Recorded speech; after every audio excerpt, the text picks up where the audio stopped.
Hello guys, তোমরা সবাই কেমন আছো? আমি তো খুব ভালো আছি। তো আমি আমার সেকেন্ড ব্লগ নিয়ে চলে এসেছি আজকে। সকাল সকাল স্নান টান করে আজকের ব্লগটা শুরু করলাম। আজকে খুব খুব খুব খুশি, বিকজ আজকে মানে আমার স্বপ্ন পূরণের একটা দিন। এর জন্যই ভাবলাম আজকের দিনটা তোমাদের সাথে শেয়ার করি। তো চলো, তোমাদের সব কিছু আস্তে আস্তে বলবো, ব্লগটা কন্টিনিউ দেখতে থাকো। আজকে এমনি সকাল থেকে খুব বৃষ্টি হচ্ছে, খুব বৃষ্টি হচ্ছে। তারপরে মনটা খুব খারাপ হয়ে গেল। আমি ব্লগটা কন্টিনিউ করার পরে দেখছি যে আরও বৃষ্টি শুরু হয়েছে। তারপরে তো ভাবছিলাম যে যাবো কী করে, বেরোবো কী করে, রেডি হব কি হব না। আবার একটুখানি বাইরে গিয়ে দেখলাম বৃষ্টিটা কমছে কি না। এই করতে করতে করতে করতে দাঁড়িয়েই আছি। মনটাও খুব খারাপ হয়ে যাচ্ছিল যে যেতে পারবো কি পারবো না। তারপরে ভাবলাম না, ফাইনালি রেডি হয়েই নি। তো তোমাদের সাথে রেডি হয়ে তারপরে একেবারে দেখা হচ্ছে। সো গাইজ, আমি রেডি হয়ে গেছি। তো মা রেডি হচ্ছে। মা রেডি হয়ে গেলে দেন আমরা বেরোবো। বিকজ আমি তো একা একা যাবো না, আমি যেখানেই যাই মাকে নিয়ে যাই। আর আজকে আমার লাইফের এত ইম্পর্ট্যান্ট একটা দিন, তো সেখানে মা যাবে না এটা তো হতেই পারে না। মাকে নিয়েই যাব, অবশ্যই মাকে নিয়ে যাব, মাকে ছাড়া কোথাও যাব না।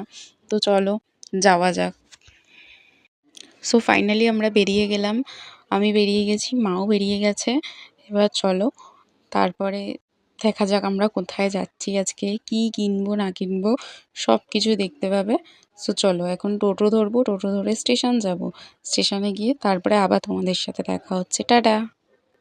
সো গাইজ, আমরা চলে এসেছি স্টেশনে। আর স্টেশনে এসে আমরা ফাইনালি চলেও এসেছি আজকে ফোনের দোকানে। বিকজ আমি তোমাদের ফার্স্টেই বলছিলাম যে আজকে আমার লাইফের খুব বড় একটা দিন। বিকজ আমার জীবনের একটা স্বপ্ন পূরণ হতে চলেছে। তো সেই জায়গা থেকে চলো ফোনের দোকানে যাওয়া যাক। আর আমি কি ফোন নেব সেটাও তোমাদের সাথে শেয়ার করা যাক। সো দেখতে থাকো ভিডিওটা। ফোনের দোকানে ঢোকার আগে থেকেই খুব এক্সাইটেড লাগছিল, কারণ কি ফোন নেব তোমাদের সাথে এটা একদম লাস্টে শেয়ার করব।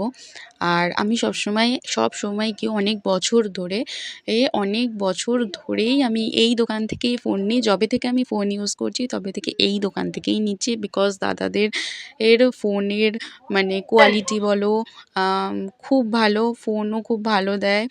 আর সবথেকে বড় কথা হচ্ছে দাদাদের ব্যবহার খুবই ভালো। সো গাইস, তোমরা যদি চাও তাহলে এই দোকান থেকে ফোন নিতে পারো। দোকানের নাম প্রিয়া মোবাইল পার্ক। আর দোকানটা হচ্ছে বেলঘড়িয়া 1 নম্বর স্টেশন থেকে নেমে একদম একটুখানি। সো গাইস, ফাইনালি তোমাদের বলেইছিলাম যে আমি আমার একটা ড্রিম পূরণ করতে চলেছি। দেন আমি নিয়ে নিলাম আইফোন 14। এটা অনেক দিন ধরেই ভাবছিলাম নেব নেব নেব নেব। তো বিকজ নিয়েও নিলাম, মানে খুব এক্সাইটেড লাগছিল। আর যখন বক্সটা ওপেন করছিলাম তখন তো একটা আলাদাই ফিলিংস। সো তোমরা দেখতেই পারছো আমি কতটা খুশি ছিলাম। আর আমাকে দাদাও বলছিল যে তুমি খুশি তো, ঠিক আছে তো ফোন টোন সব। তো ফোনটা নেবার পরে আর ভিডিও করতে পারিনি, বিকজ খুব এক্সাইটেড ছিলাম। তো তোমরা এরপর থেকে আরও ভালো ভালো ভিডিও আমার চ্যানেলে পেতে চলেছো। আর আমি বাড়িতে চলে এসেছি, বাড়িতে এসে ফোনটা নিয়ে একটু ঘাঁটছিলাম আর ভাবলাম যে ভিডিওটা শেষ করা যাক এখানেই। ভালো লাগলে লাইক কমেন্ট শেয়ার করে দিও আর একটা সাবস্ক্রাইব করে দিও। টাটা।